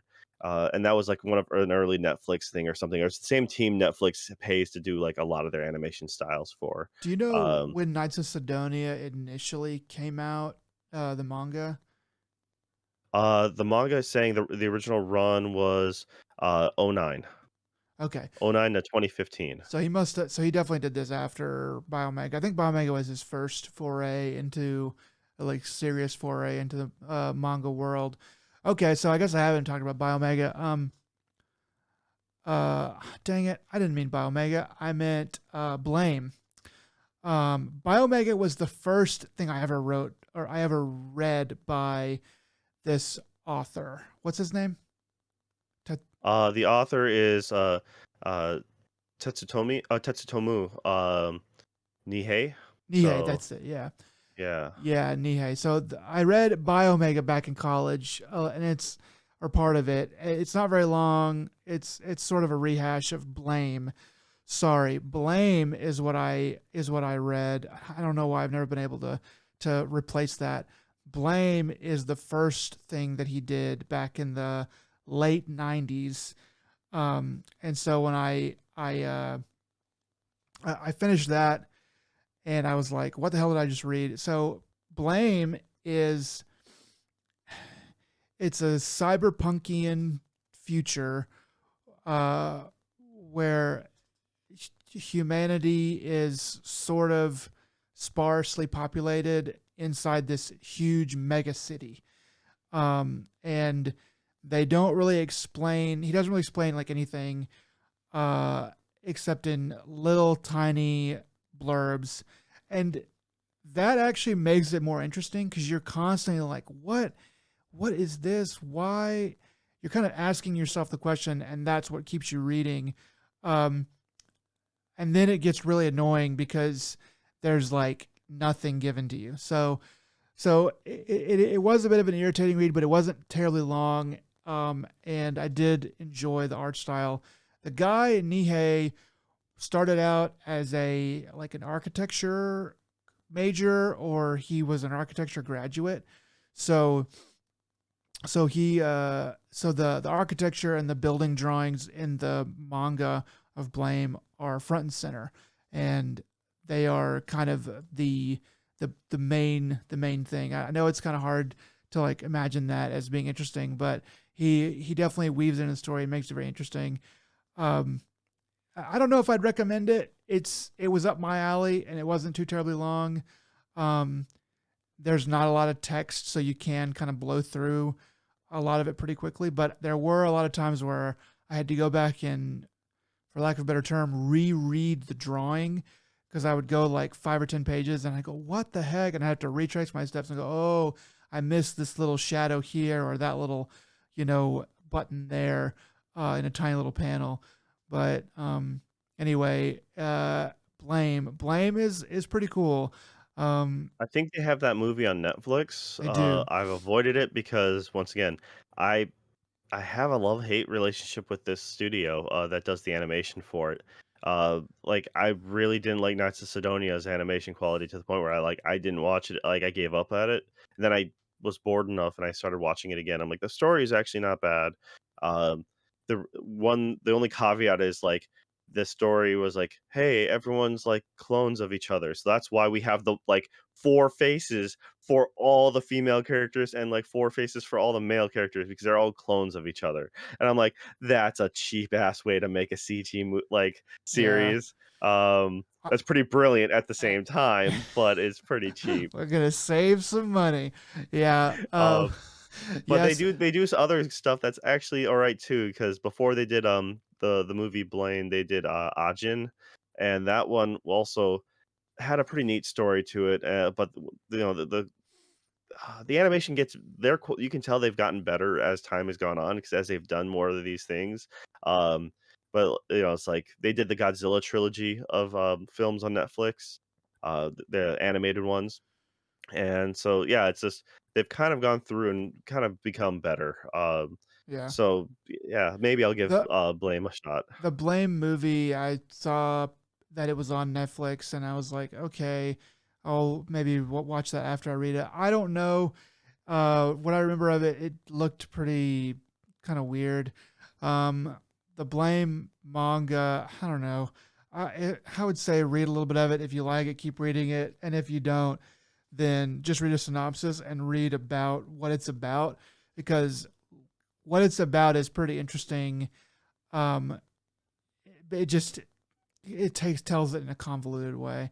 But anyway, it's It always reminded me of Gantz, like just something about the art style or something about the way that people looked. well, it's funny you should mention that, because I think it's probably started around the same time. Maybe I'm sure Gantz is probably older, but something about it did remind me of the Matrix.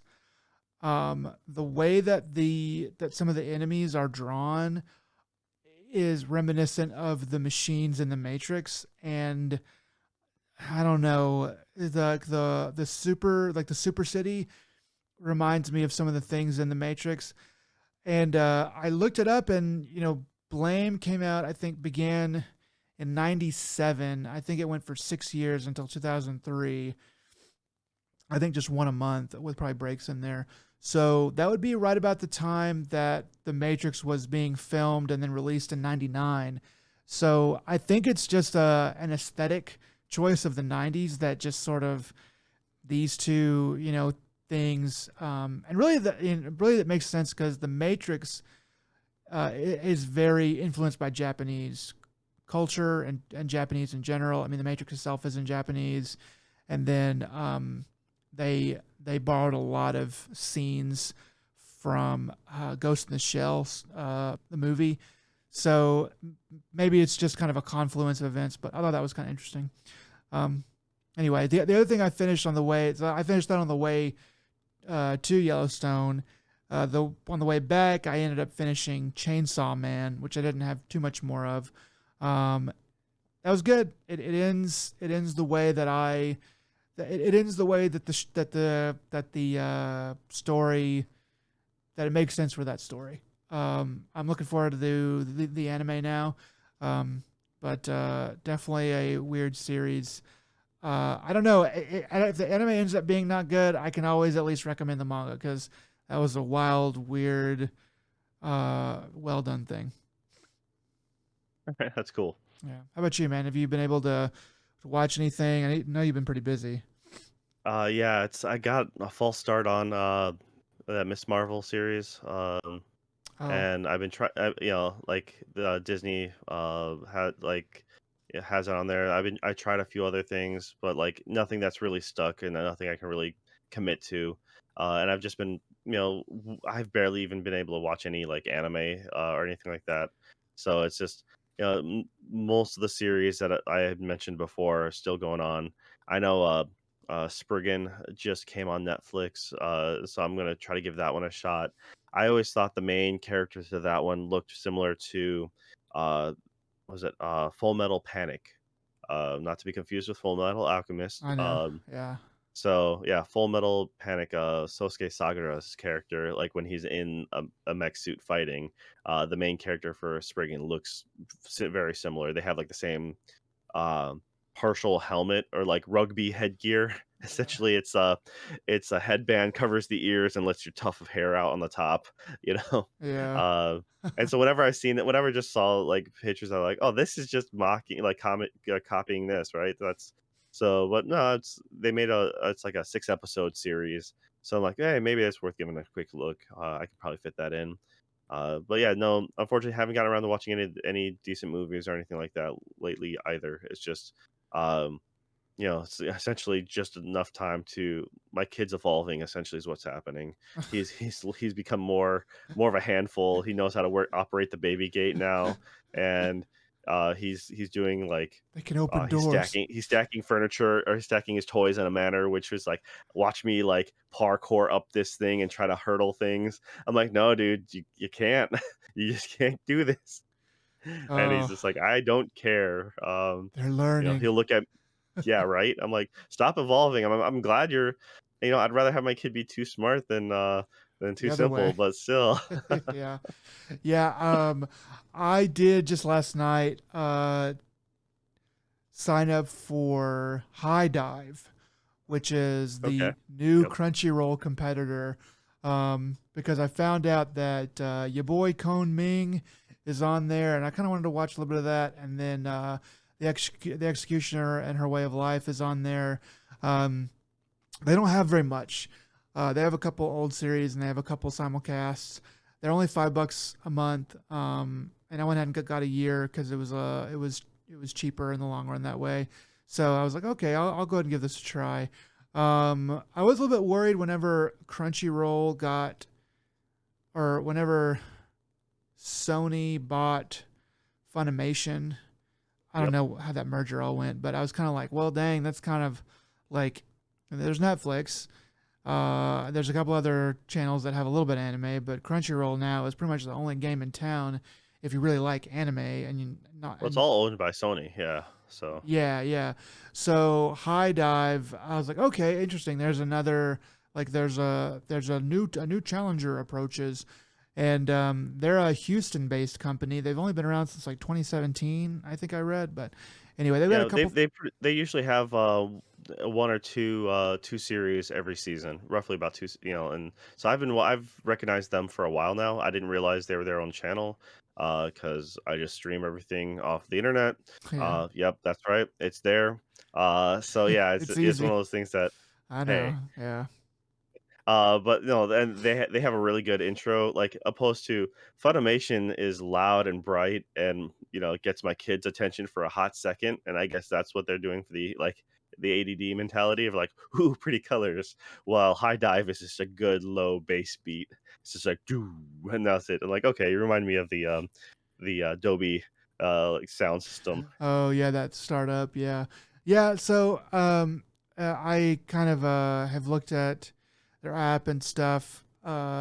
It's has more features, I would say, than Crunchyroll. So they're doing well in that regard. And I don't know. I like to see some competition, uh, because it helps keep prices a little bit lower in the long run. But yeah, so I got a little bit of that. I did start a little bit of the Executioner, and you said you watched some of that and it's good. So I wanted to watch some of that. Yeah, I've seen 2 episodes now. That's the one I'm, like, falling behind on kind of.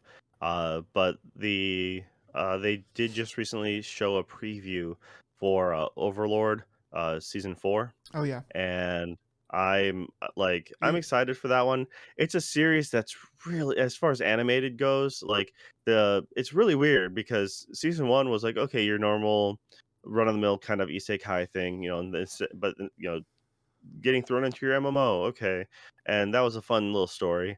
And then they made a season 2, and season 2, if I remember correctly, went wildly in a different direction. You're okay? like, you're not even following the main character. The main character is a third party altogether. And you're like, okay, this is unique. That's an You're interesting just gonna follow choice. the yeah, it's like a side story, but like the entire season.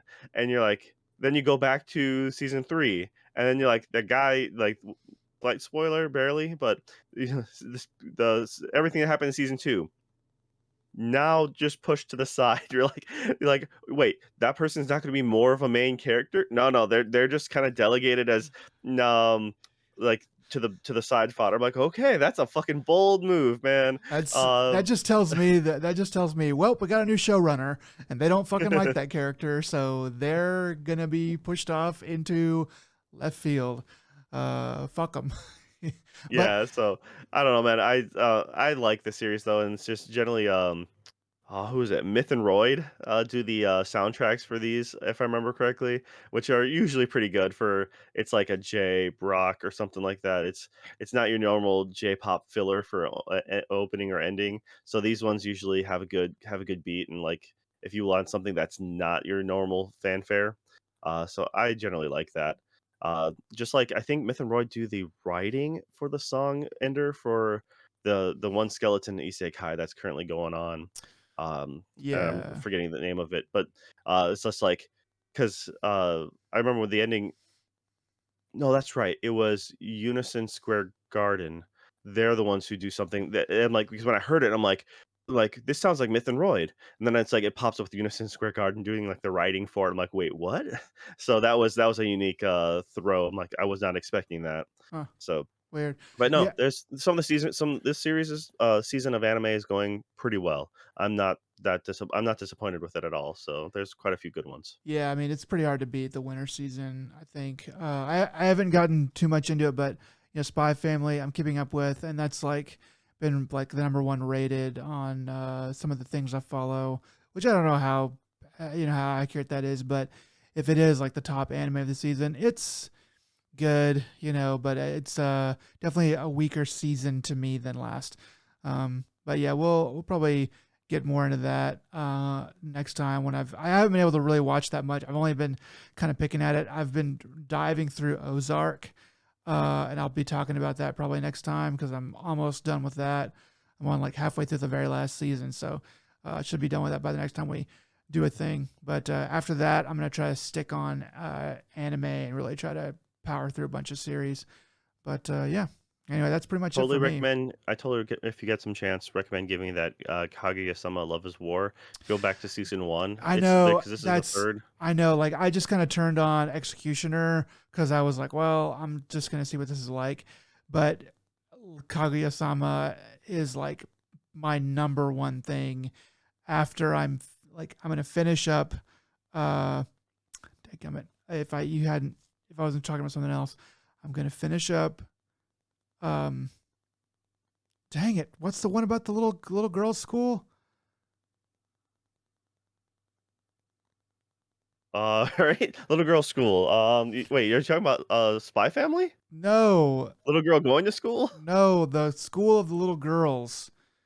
I can't think of the name of it right now. It's totally blown out of my mind. from last season? Yeah, from last season, you liked it. A KB's sailor uniform. Akabe Sailor Uniform. Yes. Okay. I don't know. When you said little girl school, I'm thinking like No, like the only elementary school not that thing that little. I can. Just like littler than us, like middle school. Little girls in middle school. Yeah. As soon as I'm like on episode 8 of that, and I need to just like finish. I need to smash the last. I think I'm episode 9 or 10 actually. So I need to just smash the last couple episodes, and then I was thinking about diving into Kaguya-sama season 1 and just hardballing that all the way through the Um, current thing because I've heard it's great. I've heard it's really great. It's really funny. It's actually it's a great comedy. Also, I'm really digging, still digging, Love After World Domination. It's they're doing a really good job with that. There's some eh, there's a lot of there's not really that many like super stellar ones, Yeah. but there's a lot of just like these are okay. These are like ones that I'm surprising. Like I kicked up heroines run the show for no reason at all. I'm just like, "All right, let me just turn this on." And I ended up kinda liking it. I'm like, "It's not as bad as I was expecting, and the story's moving faster than I was expecting." It's just, it's a kind of reverse harem situation. Girl from the countryside goes to school, for track and a track scholarship, and then she needs a job, and she ends up working with, two of her classmates, and she didn't realize two of her classmates are idols. They're a boy group, duo, and they treat her like complete trash. But she's completely like energy Genki. She's like, what is that? Asta from Black Clover. Hell yeah. Just like always positive and always gun ho, and I was like, she's always that positive assertion, but she's at least not like super conceited, and it's actually all right. So it took me by surprise. I'm like, oh, okay. And then there's a different one where like the fruit of evolution. Before I knew it, my life, blah blah blah. I forget now, but it's just like it looks. I watched it. I'm like, this is bad animation. It kind of reminds me of like late '90s, early 2000s anime. Is this just a rehashed old thing? Like, did someone like if I felt like they just must have uploaded an old series, and I'm like, "Oh, no, this is literally coming out weekly. This is a new thing, but it looks fucking old." But I'm like, "This is just okay," but it has that nostalgia factor for me because I'm like, you remind me of all the old anime from, like, the early 2000s that just, like, a little too, heavy on the rom-com or something, not quite like Love, Hina or something, but just like, uh, like a Mahoromatic or something. It's just very simple, uh, and it's just like, I don't know, it reminds me of a simpler time, I guess, so I end up watching this, I'm like, "You're not really good, but you're not bad, so I'm just gonna waste my But time and have this in the background as I do other stuff." you do make me feel like it's 1995 again. So Yeah, I'll keep that's watching you. Yeah, I've had before the world was on fire, yes. sometimes I watch old. Sometimes if I'll see like a 90s movie on, maybe I've seen it, maybe I haven't, but I'll just be like, dang, this is like an artifact. It's just wild to watch that and be like, they have their big cell phones and they're like, oh, I'm so cool. Or they have some, gas is like $1 a gallon or whatever instead of 5. So I do understand that feeling of being like, dang, this is kind of a cool old thing. Alright. Well, that's gonna pretty much wrap it up for us here, so, I mean, we Feels are weird. a little bit. Feels Yeah. like we're starting again, like because we're doing like the what you've been watching and reading. And I'm like, well, now it's time to go to the next thing. So I'm like Yeah. the infinite loop. And so, alright, just I hope, y'all have a good Father's Day out there, and hope that for those of you can maybe wish your fathers a happy Father's Day. Unless if they're assholes, then just try to not fight with them. How about that? Don't go to prison. But yeah, Don't go to jail. and then with any luck, maybe some of you guys will actually be able to celebrate slash have this Juneteenth off. Um, my wife is fortunate enough to have this as a recognized holiday. I, on the other hand, have to go to work. So Yeah, yeah, me it's too. uh, but hope you guys have a good rest of the weekend, and yeah, we'll see you next time. Yeah. All right, guys. See you around. Take it Bye. easy.